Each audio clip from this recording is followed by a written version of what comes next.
Hello, good evening. Am I audible? Hello. Yes, ma'am, you are. Good evening. Am I audible? Okay, thank you. So, we'll create Google Ads today. Okay, Google Ads account, right? So,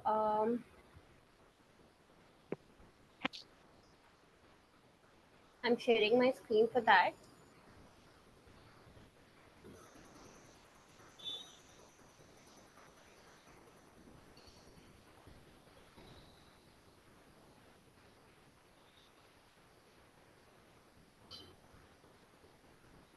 Uh, Ma'am, I'm not able to share the screen. Can you please allow?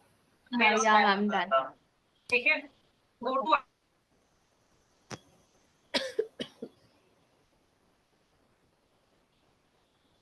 Yeah, it's done. Thank you.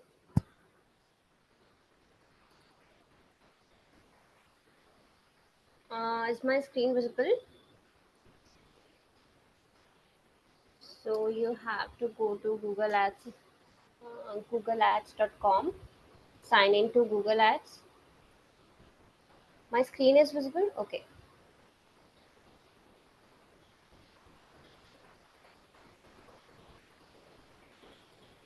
You have to sign in with your Gmail ID. Okay. Now, we have to create a new Google Ads account here. So we'll click on new Google Ads account.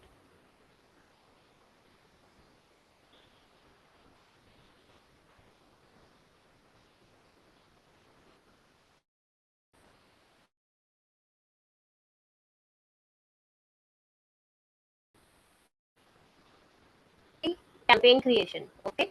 You have to skip campaign creation from here. This is the basic version of ad. So we'll not go with this one. यहाँ पर आपको आपकी details fill करनी होगी. So it's already done and continue.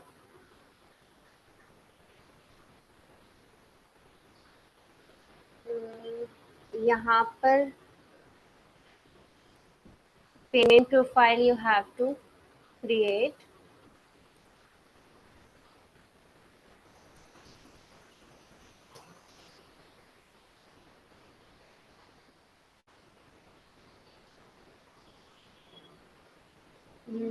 यहाँ पर आप individual ले सकते हैं. Okay.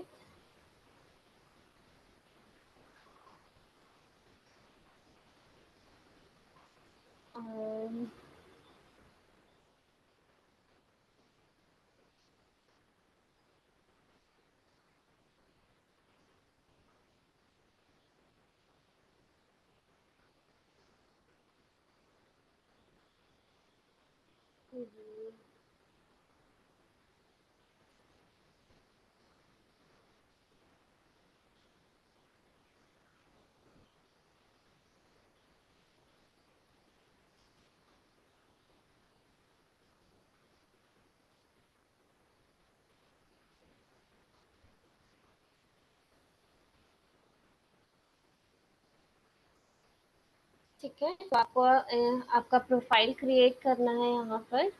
Then you have to add payment method. So pay with net banking for now. Okay, payment setting. So add manual payment amount.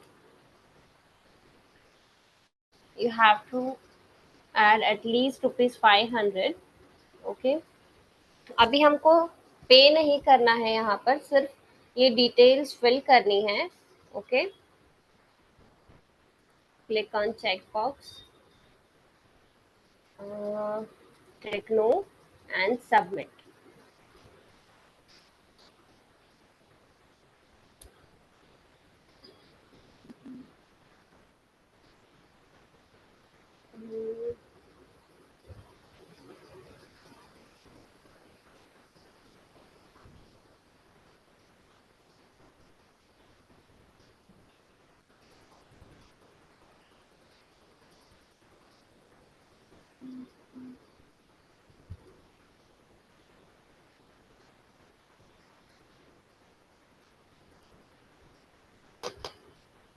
Okay, so वो क्या 500 हमने add किया था, तो अलाउ नहीं हो रहा था। तो थोड़ा सा अमाउंट जितना आप ऐड स्पेंड करने वाले हो उसे थोड़ा सा एक्सीड करके वहाँ पर लिख दो।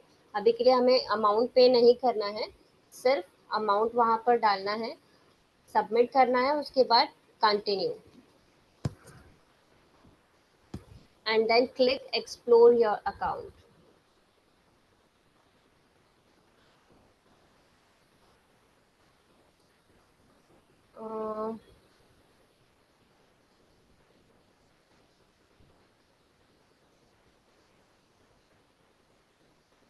लिंक मैं आपको शेयर कर देती हूँ, it's ads.google.com।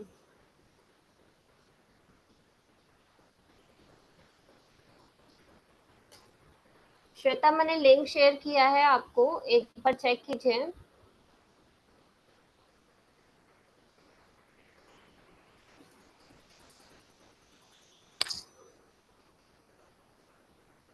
Okay, so this is how you can create Google Ads account. Okay, now इसका प्रोसेस हमने बेसिक टेक्स्ट बेस्ड एड जो है वो हमने लास्ट सेशन में क्रिएट किया था, right? Other types of ads you have to try by your own. We will also do the practicals, but before that, we'll have to cover the theory of search engine marketing, right? The terms that you will come across while running this ad campaigns. So we'll cover the theory regarding that. Then we'll do the practicals. Okay. So हुआ, account create हो गया श्वेता? सभी का account create हो गया? किसी को कोई प्रॉब्लम है अकाउंट क्रिएट करने में?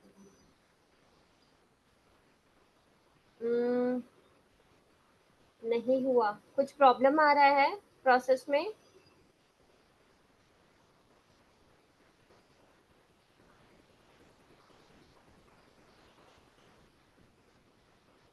स्किप कैंपेन क्रिएशन का ऑप्शन नहीं आ रहा है क्या?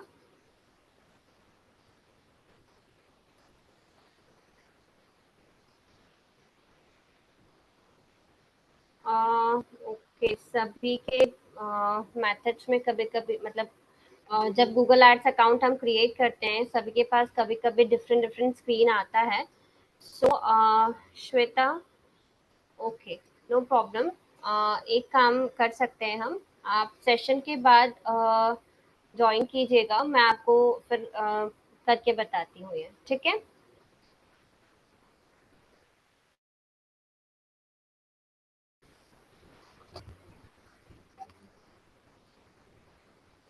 ठीक है, so let's start with the theory part now. Google ads auction और गूगल एड्स अकाउंट स्ट्रक्चर हमने लास्ट क्लास में पढ़ा था। आई होप सभी को वो क्लियर है। कोई डाउट उसमें, कुछ पूछना है उससे रिलेटेड किसी को भी? No, okay. So next term we have regarding this Google ad terms is dynamic keyword insertion. Dynamic keyword insertion के बारे में कोई आइडिया है किसी को? कुछ सुना है इसके बारे में कभी? क्या होता है डायनेमिक कीवर्ड इंसर्शन?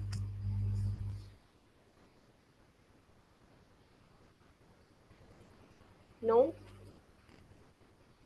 सी, डायनेमिक कीवर्ड इंसर्शन क्या होता है कि जैसे हम हमारा जो एड ग्रुप होता है, ठीक है, एड ग्रुप में हम बहुत सारे कीवर्ड्स ऐड करते हैं, ठीक है, एक एड ग्रुप में उस पर्टिकुलर टॉपिक से रिलेटेड बहुत सारे कीवर्ड्स ऐड करते हैं, राइट? तो अ, जब कोई जब कोई यूजर हमारे एड से रिलेटेड कोई कीवर्ड सर्च कर रहा है सर्च इंजन पर जाकर, तो हमारा एड उसके क्वेरी से रिलेवेंट हो, इसलिए क्या करते हैं, मतलब एग्जैक्टली जो वो क्वेरी सर्च कर रहा है, जो टाइप कर रहा है वहां पर, वही हमारा एड कॉपी में शो हो, इसके लिए ये डायनेमिक कीवर्ड इंसर्शन हम यूज करते हैं, ठीक है? डेफिनेशन में एक बार बोल देती हूँ, यदि आप लोग को नोट डाउन करना है आप लोग नोट डाउन कर सकते हैं.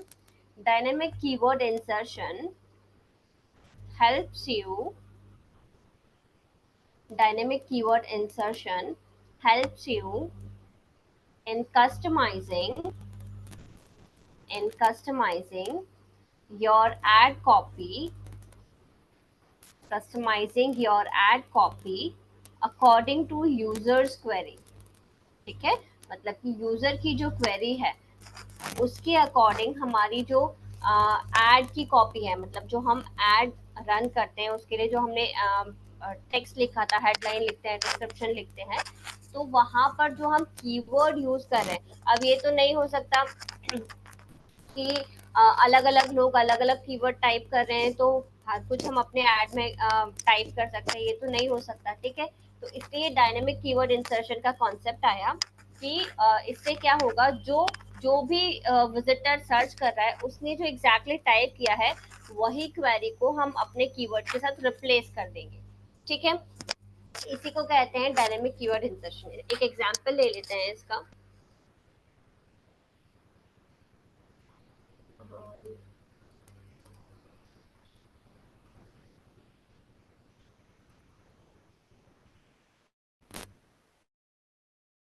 like for IIT coaching in here, and this is the sponsored ad. ठीक है, अब इसमें क्या दिख रहा है एड कॉपी में, IIT कोचिंग इन दिल्ली तो कहीं पर भी नहीं दिख रहा है, coaching for JEE in Delhi, JEE coaching Delhi ये दिख रहा है. ठीक है, तो अब ये क्या हुआ है, उससे रिलेटेड ही, दोनों का मीनिंग सेम है, बट जो एग्जैक्ट क्वेरी मैंने सर्च की है, यदि मैं चाहती हूँ कि मेरे विजिटर को वही दिखे, तो हम क्या करेंगे, हम डायनेमिक कीवर्ड इंसर्शन की हेल्प से गूगल को ये सिंटेक्स के फॉर्म में हम लिख कर देंगे कि ये जो मेरा मेन कीवर्ड है कोचिंग फॉर जे, या फिर यहाँ पर कहीं पर भी एड कॉपी में, इसकी जगह पर भी हो सकता है, इसकी जगह पर भी हो सकता है, कहीं पर भी, मान लो मैंने ये सिलेक्ट किया. ठीक है, तो ये वाला जो मेरा कीवर्ड मैंने यूज किया है मैं वहां पर मेंशन करूंगी कि इसकी जगह पर जो भी क्वेरी सर्च करेगा विजिटर वो आप रिप्लेस कर दीजिए, मतलब कोचिंग फॉर जेई इन दिल्ली की जगह पर क्या लिखकर आ जाएगा, IIT कोचिंग इन दिल्ली. ठीक है, क्लियर हो रहा है, इसको कहते हैं डायनेमिक कीवर्ड इंसर्शन. ठीक है, इसका सिंटेक्स क्या होता है, आपको कर्ली ब्रेसेस में लिखना है कीवर्ड कोलन डिफॉल्ट टेक्स्ट. ठीक है, कीवर्ड कोलन डिफॉल्ट टेक्स्ट. मैं एक बार चैट बॉक्स में भी लिख देती हूँ, आप लोग वहां से नोट डाउन कर लीजिएगा.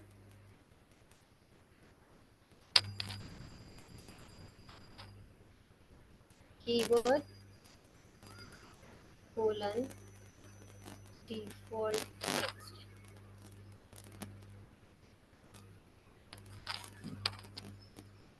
ठीक है, you can check in the chat box. ठीक है, क्लियर हुआ, ये डायनेमिक कीवर्ड इंसर्शन क्लियर है, कोई डाउट इसमें किसी को भी? No, okay. So now there are some pros and cons of using this dynamic keyword insertion. Pros क्या है, advantages क्या है dynamic keyword insertion को use करने के? First of all, it enhances या it increases relevancy of our ad, right, to the search query. मतलब कि जब कोई विजिटर किसी पर्टिकुलर क्वेरी को सर्च कर रहा है और उसको वही एग्जैक्ट कीवर्ड हमारे एड कॉपी में मिल जाता है, तो उससे क्या होता है, रिलेवेंसी इंक्रीज हो जाती है, उसको लगता है कि जो मैं एग्जैक्टली सर्च कर रहा हूँ वही मुझे यहाँ पर मिल रहा है, राइट. तो यहाँ से रिलेवेंसी इंक्रीज हो जाती है. This will increase click through rate. ठीक है, इससे क्लिक थ्रू रेट जो है वो इंक्रीज हो जाता है, and ultimately it will help in increasing the sales, right. हमारी वेबसाइट पर सेल्स जनरेट करने में हेल्प करेगा, या फिर हमारी वेबसाइट पर ट्रैफिक इंक्रीज करने में हेल्प करेगा, right. So these are the advantages of dynamic keyword insertion, right.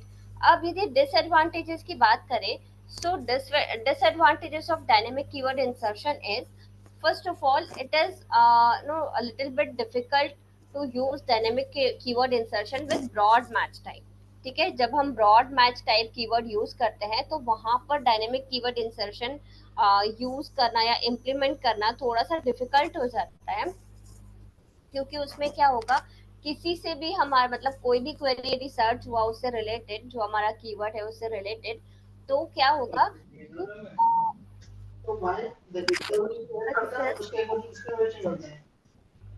Rajiv please mute yourself.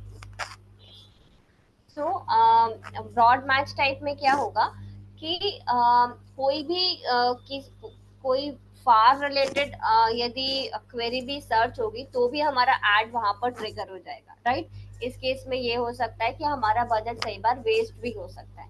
Okay, सो क्योंकि इररिलेवेंसी क्रिएट हो जाएगी वहां पर कि जो उसने सर्च किया वो तो उसको एड कॉपी में तो दिख रहा है, बट लैंडिंग पेज पे एग्जैक्टली वो दिखे या ना दिखे ये पॉसिबल नहीं है, राइट। मतलब हो सकता है कि दिख भी सकता है और नहीं भी दिख सकता है जो वो सर्च कर रहे हैं, तो इस केस में इररिलेवेंसी क्रिएट हो सकती है एंड हमारा जो बजट है वो भी वेस्ट हो सकता है, right.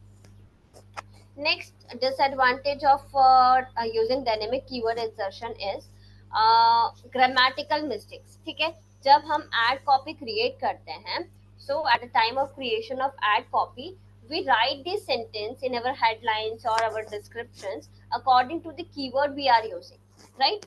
But what will happen when someone searches for a query and we are using dynamic keyword insertion, so that query will replace our keyword that we have used in ad copy, so grammatical mistakes may happen क्योंकि only the keyword will replace, rest of the sentence will be same, right।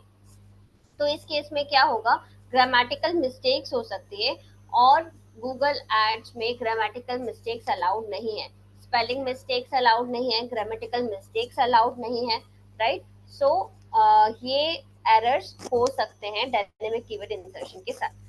उसके अलावा dynamic keyword insertion is good to use, you can use that, but you have to use it with caution. Okay, clear है dynamic keyword insertion? सभी को clear है?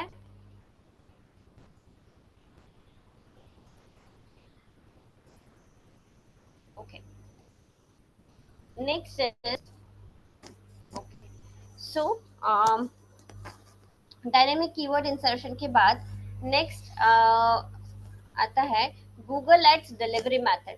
आप लोग को याद होगा लास्ट सेशन में जब हमने एड रन किया था तो हमारे पास कुछ बिडिंग स्ट्रैटेजीज आई थी, राइट। जब हमको बिडिंग सेलेक्ट करनी थी तो हमारा गोल क्या है उसके बेसिस पर हमको कुछ बिडिंग स्ट्रैटेजीज आई थी, राइट। तो कुछ मैनुअल टाइप की स्ट्रैटेजीज होती हैं, कुछ ऑटोमेटिक होती हैं, ठीक है। तो वो दोनों हम पढ़ेंगे। मैनुअल हम ऑलरेडी पढ़ चुके हैं जब मैंने पहले आप लोग को स्टार्टिंग में बताया था। ऑटोमेटिक टाइप की जो बिडिंग स्ट्रैटेजीज है वो हमको डिस्कस करनी है। उससे पहले हम पढ़ेंगे गूगल एड्स डिलीवरी मेथड, ठीक है। गूगल एड्स जब हम रन करते हैं गूगल एड कैंपेन, तो दो टाइप से गूगल एड जो है वो डिलीवर होता है। First is standard type, second is accelerated method, ठीक है। So what is standard method, what is accelerated method? Let's see. Standard method is, I'm telling the definition first. If you want to write it, you can write it down, ठीक है। उसके बाद मैं आपको explain करती हूँ, right? So in the standard form of Google Ads delivery method, Google will divide your budget into whole day. Okay, it will run your ad campaign whole day and tries to get you maximum clicks, ठीक है। मतलब क्या हो रहा है कि Google जो है आपका जो भी आपने बजट डिसाइड किया है उसको पूरे दिन में डिवाइड करेगा। मतलब जैसे आपने जो भी टाइम लिमिट रखा है, मान लो सुबह 9 बजे से रात के 9 बजे तक यदि टाइम शेड्यूल किया है आपने एड कैंपेन का, तो गूगल क्या करेगा, आपके बजट को पूरे 9 बजे से, सुबह के 9 बजे से रात के 9 बजे तक पूरे दिन में डिवाइड करके रखेगा, ठीक है, कि इतने टाइम में इतना ही बजट कंज्यूम होना है, ठीक है। और उसके बेसिस पर आपको हर टाइम में मैक्सिमम क्लिक्स जितने लाकर दे सकता है उतने लाकर देगा, ठीक है। This is known as standard delivery method. Okay, मैं डेफिनेशन एक बार रिपीट करती हूँ।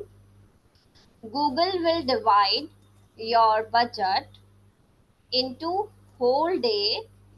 It will run your ad campaign whole day and tries to get you maximum clicks. Okay. अभी यदि हम एक्सेलरेटेड डिलीवरी मेथड की बात करें, सो एक्सेलरेटेड डिलीवरी मेथड में क्या होगा, Google will get you maximum clicks as soon as possible and your budget may exhaust soon and will not run for whole day, right? मतलब एक्सेलरेटेड डिलीवरी मेथड में क्या होगा, आपने जो भी बजट डिसाइड किया है, ठीक है, आपने चाहे अपना एड शेड्यूल किया है सुबह 9 बजे से रात के 9 बजे तक, स्टिल गूगल क्या करेगा इस डिलीवरी मेथड में, जैसे ही आपका एड कैंपेन रन होगा सुबह 9 बजे, it will try to get you maximum clicks, ठीक है, जितनी जल्दी आपको मैक्सिमम क्लिक्स आ सकते हैं उतनी जल्दी वो लाने के लिए ट्राई करेगा। अब इसमें क्या हो सकता है, आपका बजट सुबह ही खत्म हो सकता है, ठीक है, तो यहाँ पर गूगल क्या कर रहा है, यहाँ पर आपके बजट को पूरे दिन में डिवाइड नहीं कर रहा, ठीक है, जितनी जल्दी आपको रिजल्ट्स आ सकते हैं वो उतनी जल्दी लाने की कोशिश करेगा। और इसमें क्या होगा, आपका जो बजट है इट में एंड सून, ठीक है, और जैसे ही आपका बजट खत्म होगा आपका एड दिखना बंद हो जाएगा। सो हो सकता है कि जो बाकी का दिन बचा हुआ था उसमें भी आपको पोटेंशियल लीड्स मिल सकती थी, but because of accelerated method वो आपका जो बजट है वो बहुत जल्दी खत्म हो गया एंड जो बाद में लीड्स आ सकती थी अब वो नहीं आएंगी, right? This is known as accelerated method. But इसका मतलब ये नहीं है कि एक्सेलरेटेड मेथड कोई वर्क नहीं करेगी या काम की नहीं है। दोनों टाइप की मेथड्स अलग अलग टाइप के बिजनेसेस के लिए यूज होती है। Standard type of delivery method उन लोगों के लिए बेटर है जो रिजल्ट्स के लिए वेट कर सकते हैं, ठीक है, जिन्हें फास्ट रिजल्ट्स की जरूरत नहीं है, जो कि रिजल्ट्स के लिए वेट कर सकते हैं, उनके लिए standard delivery method is good, right? अब एक्सेलरेटेड डिलीवरी मेथड उन लोगों के लिए अच्छा है जिन्हें फास्ट रिजल्ट चाहिए। फॉर एग्जाम्पल जैसे शेयर मार्केट की जो कंपनीज होती है, राइट, या फिर मार्केटिंग कंपनीज जो है होती हैं, उन्हें क्विक रिजल्ट चाहिए होते हैं, है ना, क्विक रिजल्ट चाहिए होते हैं मींस कि उन्हें जल्दी जल्दी लीड चाहिए रहती है ताकि वो उन्हें जनरेट कर सके, ठीक है, सेल्स जनरेट कर सके, राइट? तो ऐसे केस में उन्हें कौन सी वाली डिलीवरी मेथड यूज करना होगी, accelerated form of delivery method, ठीक है। क्लियर है दोनों टाइप ऑफ डिलीवरी मेथड? कोई प्रॉब्लम किसी को इसमें, कोई क्वेरी है? नहीं? कुछ रिपीट करना है?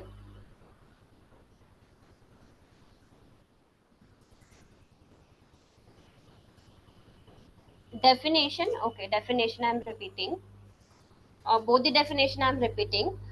Standard ad delivery method, Google will divide your budget, Google will divide your budget into whole day, into whole day, it will run your ad whole day, it will run your ad whole day and tries to get you, tries to get you maximum clicks, maximum clicks. Okay, written. Now next is accelerated delivery method. Write in this accelerated delivery method. Google will get you, Google will get you maximum clicks, maximum clicks as soon as possible, as soon as possible. Your budget, your budget may exhaust soon, your budget may exhaust soon and will not run, and will not run for whole day,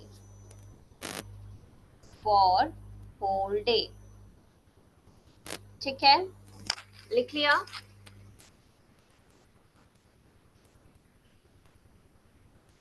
okay, now next is bidding strategies. ठीक है, what are bidding, automatic bidding strategies. ठीक है, automatic bidding strategies क्या होती है? ये हमको bidding strategy वहां पर सिलेक्ट करना होता है। अलग अलग बिडिंग स्ट्रैटेजी का अलग अलग मीनिंग है। मतलब हम गूगल को किसी स्पेसिफिक टास्क के लिए अलाउ कर रहे हैं कि हमारे बजट को इस तरीके से उसे यूज करना है टू गेट मैक्सिमम रिजल्ट्स। ठीक है, so let's see what are different types of bidding strategies. First one is CPA. Okay, CPA stands for cost per acquisition. Okay, cost per acquisition we can say, or cost per action we can say. ठीक है, इसका मतलब क्या होता है? जब हम cost per action set करते हैं, ये हमने गूगल एड ऑप्शन में भी देखा था। कॉस्ट पर एक्शन जब हम कुछ डिसाइड करते हैं, जैसे कि वहां पर एडवर्टाइजर 1 ने ₹2 डिसाइड किया था कॉस्ट पर एक्शन। ठीक है, कॉस्ट पर एक्शन या फिर कॉस्ट पर भी हम डिसाइड कर सकते हैं। ठीक है, सो कॉस्ट पर एक्शन क्या होता है? कि जो भी हमारे पास कन्वर्जन आ रहा है हमारे ऐड के थ्रू, उसके लिए हम कितना अमाउंट पे करेंगे। ठीक है, मान लो हमने ₹2 डिसाइड किया है, राइट? तो एक जैसे ही हमारे पास एक कन्वर्जन आया, उसके लिए हमको हमारे अकाउंट से ₹2 वहां पर डिडक्ट हो जाएगा। ठीक है, सो ये जो कॉस्ट पर एक्शन हम डिसाइड करते हैं, जरूरी नहीं है कि एग्जैक्टली वही अमाउंट डिडक्ट होगा। ठीक है, पर एक्शन पर वो उससे ज्यादा भी डिडक्ट हो सकता है, उससे कम भी डिडक्ट हो सकता है।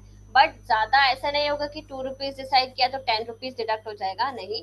2 से 3 के रेंज में ही वो डिडक्ट होगा, या फिर कम होगा तो 1 से 2 के बीच में ही वो डिडक्ट होगा। ठीक है, इससे ज्यादा वो नहीं जाता। ठीक है, अप्रॉक्सीमेट वैल्यू जो है वो डिडक्ट होती है। That is according to the Google ads option calculation, जो हमने लास्ट सेशन में किया था। ठीक है, तो मैं एक बार डेफिनेशन बोल देती हूँ, या फिर क्या स्ट्रैटेजी है वो मैं एक बार बोल देती हूँ, if you want to write it. CPA stands for cost per action। ठीक है, कॉस्ट पर एक्शन और cost per acquisition. It means when you put it means when you put target CPA value, when you put target CPA value, it can cost it can cost it can cost you more or less, it can cost you more or less around your value, around your value। मतलब कि हमने जो भी value decide की है उससे ज्यादा भी हो सकता है, उससे कम भी अमाउंट डिडक्ट हो सकता है। ठीक है, next is target ROAS। Target ROAS, okay, इसका फुल फॉर्म क्या होता है? ROAS का रिटर्न ऑन एड स्पेंड। ठीक है, return on ad spend, right? It means here here you have to define the value. It means here you have to define the value in percentage, how much you want in return, how much you want in return for every ₹1 you spend, how much you want in return for every ₹1 you spend। ठीक है, मतलब कि target ROAS यदि आप select करते हो bidding strategy, तो यहाँ पर आप डिफाइन करते हो, गूगल को आप बताते हो परसेंटेज फॉर्म में कि यदि आप 1 रुपए खर्च कर रहे हो तो उसके रिटर्न में आपको कितना मतलब क्या कन्वर्जन चाहिए या कितना परसेंटेज ऑफ कन्वर्जन आपको चाहिए 1 रुपए के अपोजिट में, ठीक है।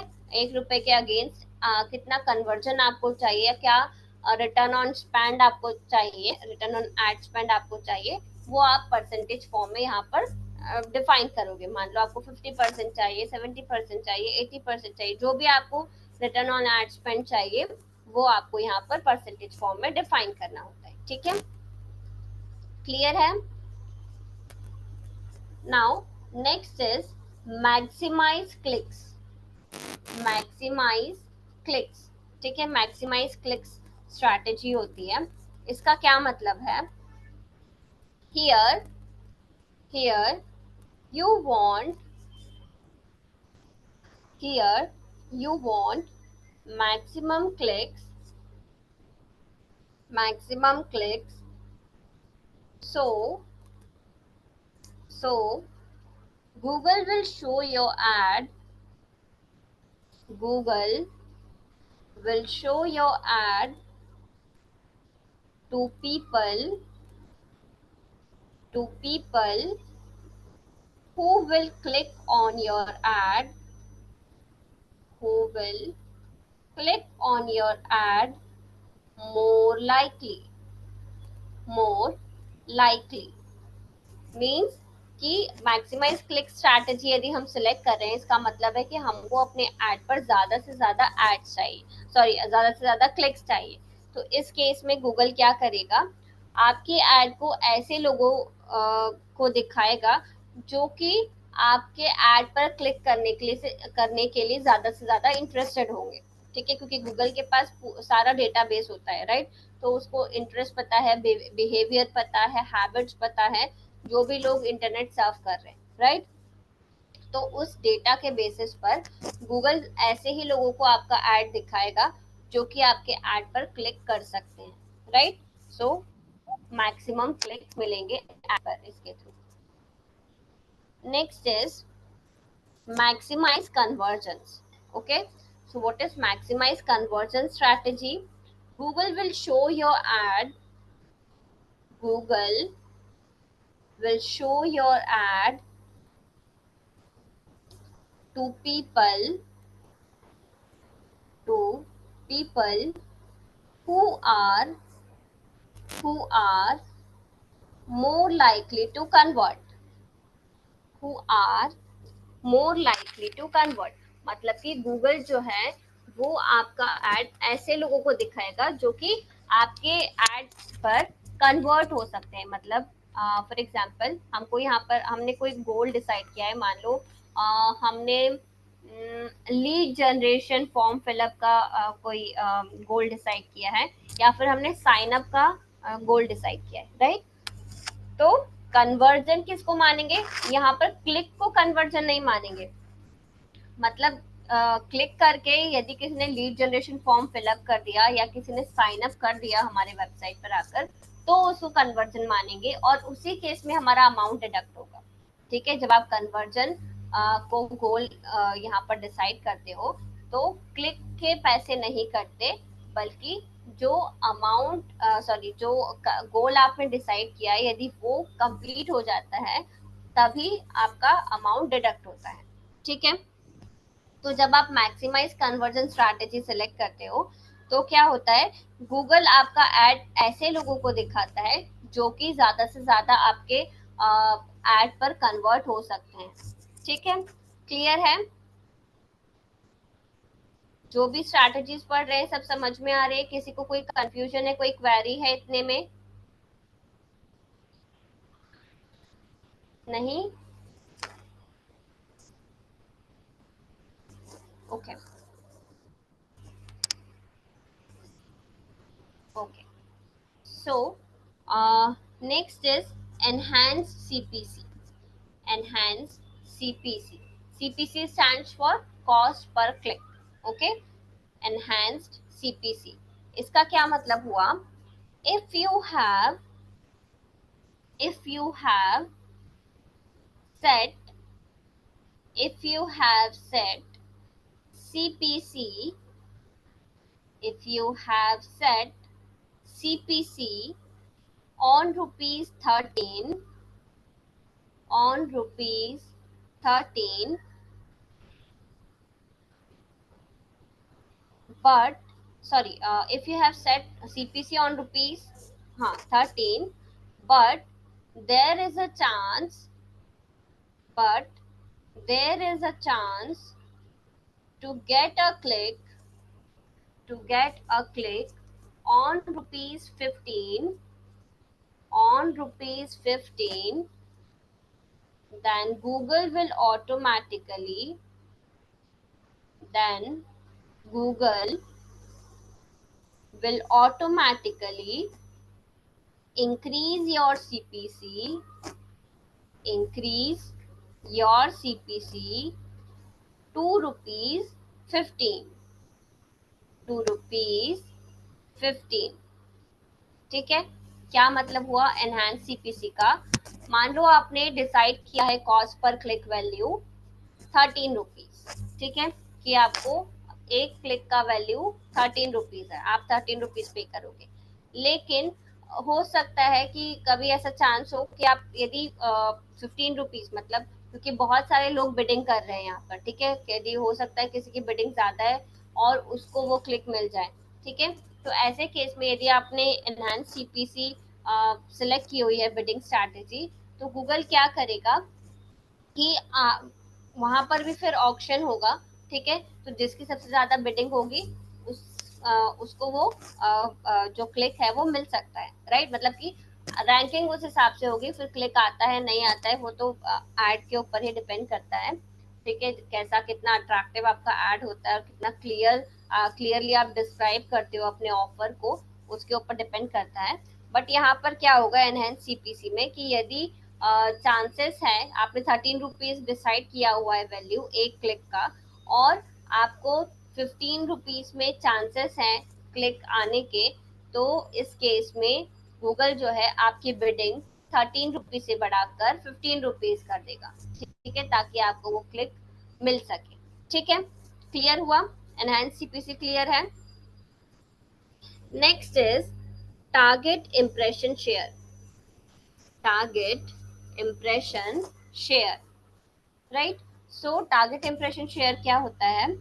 Here here you decide, here you decide on, here you decide on which part of search engine, which part of search engine you want, you want the impression, you want the impression on your Google ad, on your Google ad. First is anywhere on search engine result page. Three conditions हो सकती है इसमें, anywhere on search engine result page, second is top of the search engine result page, and third is absolute top of search engine result page, right. मतलब पहला तो पूरे page पर कहीं पर भी ऐड दिख जाए, ठीक है, सेकंड कि फर्स्ट हाफ जो है, मतलब जो हाफ पार्ट है ऊपर ऊपर वाले पेज का, उसमें ही ऐड दिखना चाहिए, और थर्ड है कि एकदम टॉप पर ही जहां से रिजल्ट स्टार्ट हो रहे हैं सबसे पहले वो ऐड ही दिखना चाहिए, ठीक है। तो ये तीन पोजीशंस है जो आप जहाँ पर आप डिसाइड कर सकते हो कि आपको अपना एड पर इम्प्रेशन कहाँ पर चाहिए, ठीक है, उसको बोलते हैं टारगेट इम्प्रेशन शेयर, ठीक है। इसके आगे लिख लीजिए, according to the option selected, according to the option selected, bidding will be adjusted, bidding will be adjusted, ठीक है, मतलब आप जो भी पोजीशन सिलेक्ट करोगे, क्योंकि top of the sorry absolute top of the page की बिडिंग सबसे ज्यादा होगी, टॉप ऑफ द पेज की उससे थोड़ी कम होगी, और एनीवेयर ऑन द पेज की सबसे कम होगी, राइट। तो आप डिसाइड कर सकते हो कोई भी पोजीशन अपने ऐड के लिए, और उसके बेसिस पर आपका जो बिडिंग है सॉरी आपका जो अमाउंट है वो वेरी करेगा। ठीक है, इसके बाद नेक्स्ट है percentage impression share to target.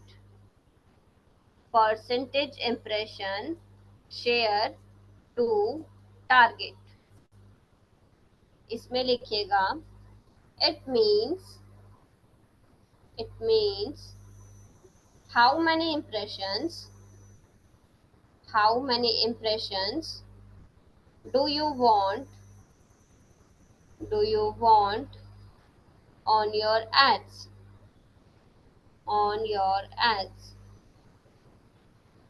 you can select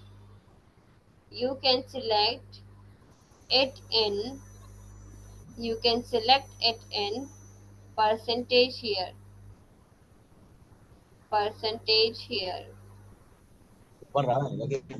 ठीक है। इसका क्या मतलब हुआ,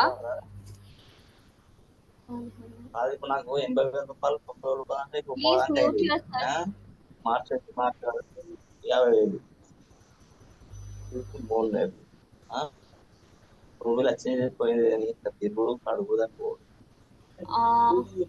राजू प्लीज म्यूट योरसेल्फ। వాళ్ళకు ఉన్నప్పుడు ఆ దొంగ చుట్ట ముడలు వాళ్ళకి నొకరంగా వాడలేదు ఆ ప్రవీణ్ గారు వచ్చింది ఏం చేసేది వాళ్ళు దొంగి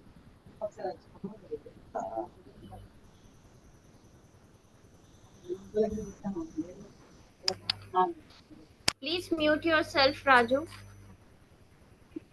నేను నాకనే ముందు ఒక మంచి ఇచ్చిన ఆంజీ బంద్ చేసి సార్ నేను కొత్త సార్ సార్ నేను నాకు ఇచ్చి కొత్త పిండి సార్ అన్నాడు।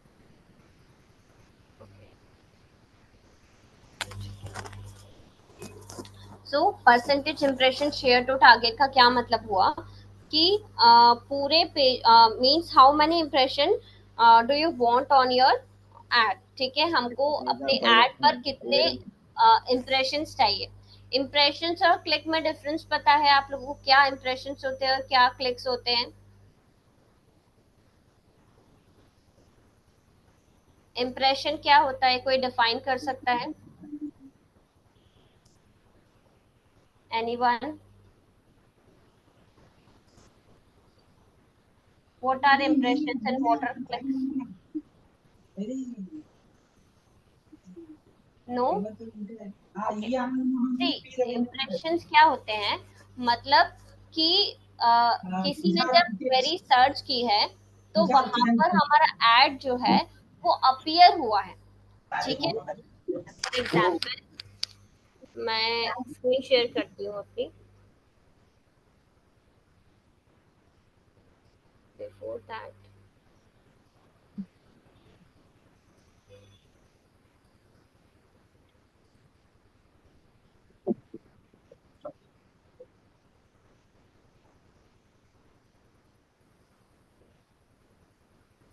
Okay so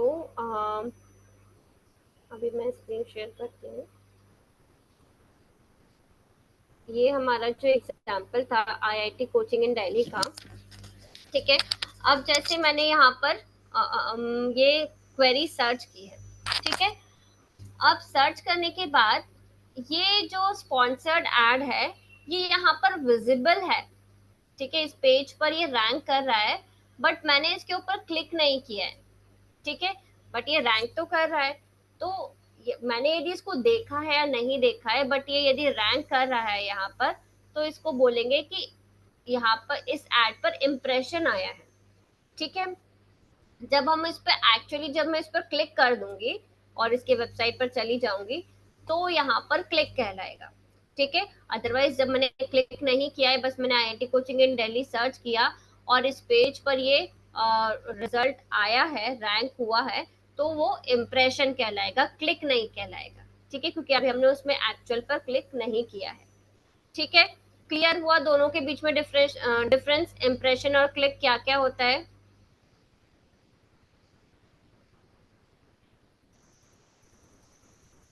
okay, so now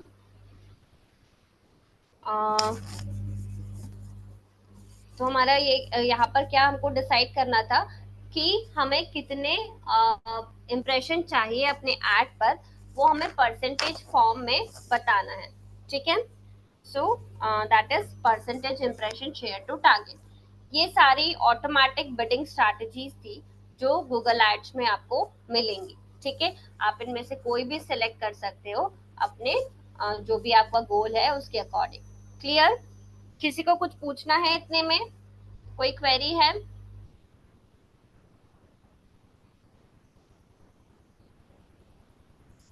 यदि किसी को कोई क्वेरी है तो आप मुझे चैट बॉक्स में टाइप कर दीजिएगा, ठीक है। Okay, next is add rotation option. Add rotation option हमने आई थिंक ऐड रन करते टाइम डिस्कस किया था। स्टिल मैं एक बार डेफिनेशन आप लोगों को लिखवा देती हूँ और क्या था कॉन्सेप्ट भी समझा देती हूँ। ऐड रोटेशन ऑप्शन में क्या होता है, फॉर एग्जांपल हम जब कोई ऐड क्रिएट करते हैं, ठीक है, एक ऐड ग्रुप में मल्टीपल एड्स होते हैं, ये हमने गूगल एड्स अकाउंट स्ट्रक्चर में देखा था, राइट। तो जब हम जब भी कोई क्वेरी सर्च हो रही है उस एड ग्रुप से रिलेटेड, तो इसमें दो ऑप्शन होते हैं, एक होता है ऑप्टिमाइज, एक होता है नॉट ऑप्टिमाइज, ठीक है। तो यदि हमने optimize ad rotation option select किया हुआ है तो क्या होगा, उस एड ग्रुप में से कोई भी यदि क्वेरी सर्च होती है तो गूगल क्या करेगा, हमारे जो बेस्ट परफॉर्मिंग एड है उस एड ग्रुप में से उसको शो करेगा विजिटर्स को, ठीक है, ताकि हमारे पास ज्यादा से ज्यादा कन्वर्जन आ सके, ठीक है। लेकिन यदि हम नॉट ऑप्टिमाइज ऑप्शन सिलेक्ट करते हैं उस केस में क्या होगा कि गूगल जो है वो प्रॉपरली ऑप्टिमाइज नहीं करेगा और रैंडमली कोई भी एड विजिटर के सामने प्रेजेंट कर देगा, ठीक है। इसमें क्या होगा कि हमारा जो बेस्ट परफॉर्मिंग एड है उसको ज्यादा चांस नहीं मिलेगा विजिटर के सामने जाने का, ठीक है। क्लियर हो रहा है? तो एड रोटेशन ऑप्शन में दो ऑप्शंस हैं, ऑप्टिमाइज्ड एंड नॉट ऑप्टिमाइज्ड, ठीक है। मैं एक बार डेफिनेशन बोलती हूँ, आप लोग नोट डाउन कर लीजिए। Ad rotation option optimized one, ठीक है, ऑप्टिमाइज्ड वाला जो है वो हम पहले लिख रहे हैं, एड रोटेशन ऑप्टिमाइज्ड ऑप्शन, ठीक है। Google will automatically Google will automatically optimize Google will automatically optimize and show your best performing ad and show your best performing ad in the ad group when any keyword of that ad group when any keyword of that ad group hit in the query, ठीक है। लिख लिया? अब इसमें next option है not optimize, ठीक है, वो भी लिख लीजिए। Not optimize ad rotation option, इसमें लिखिएगा any ad can trigger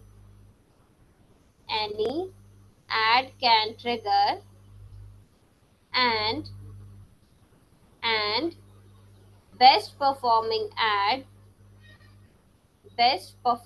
ad will not get more chance of impression,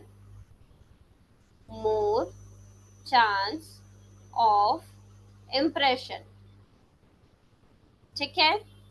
return इतना क्लियर है सभी को? कोई क्वेरी इतने में? सारा कुछ क्लियर है?